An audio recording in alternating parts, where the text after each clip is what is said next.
Welcome back to another Matt Leach golf video. You find me here once again on the driving range, and you might be wondering what I've got a hula hoop here for. You're gonna have to watch the video to find out. So hit me.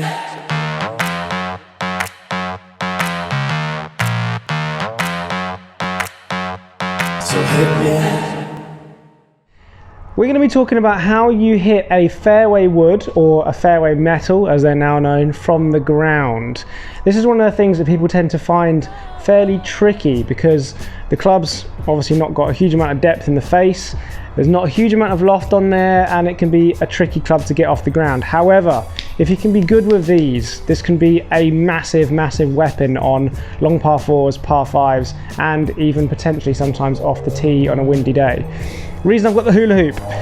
What we've got to remember when we're using one of these longer clubs is that that's naturally going to get us standing further away from the golf ball. Now, as a result, if you imagine this being your swing plane effectively gets slightly flatter because we're standing further away. So that's always something to be mindful of.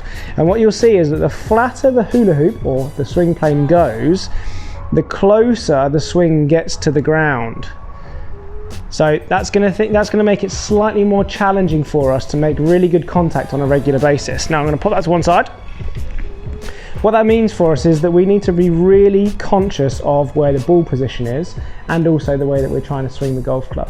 Now what we want to do for the ball position is not have it quite as far forward as we would do if we were teeing the ball off the ground, because that would encourage us to hit up on the ball ever so slightly. And here we want to be catching the ground, or the golf ball I should say, pretty much when the club's interacting with the turf. So I put two golf balls here just next to my alignment stick, which the ball is at the end of, and that's where we want our ball position to be, I would say, around about 2 balls widths inside your left heel. So slightly further back than it would be when you use a driver, or if you were using a fairway wood off the tee. But we want to make sure that we're catching the ball first, not the ground first. In swing here, the most important thing is that we try not to lean back. Anytime we lean back, we're always going to ground the club out slightly earlier. And obviously, because we're using a club which doesn't have a huge amount of loft anyway, and the ball's slightly further forward than centre, we don't want to be grounding the club out early. Don't be tempted to try and scoop the ball up in the air. There is plenty of loft on there, even though there's not as much as with a 7-iron or a wedge. We should still get the ball off the ground. I'm just going to move these 2 balls out of the way so I don't move them around. So 2 balls width inside my left heel, and I want to really focus on keeping my body weight over the top of this club and over the top of the ball as I swing through. So let's have a go.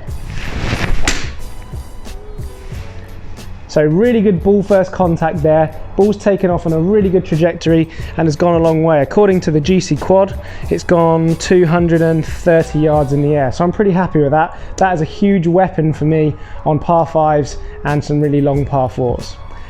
Have a good practice with that on the driving range. Get your drill sticks out, get your golf balls out to mark out the ball position, and really focus on where you're striking the golf ball from. Guys, if you like this video, make sure you give it a thumbs up, and of course don't forget to subscribe to the channel. You should get lots more videos coming your way, tips, course reviews, the lot. See you next time.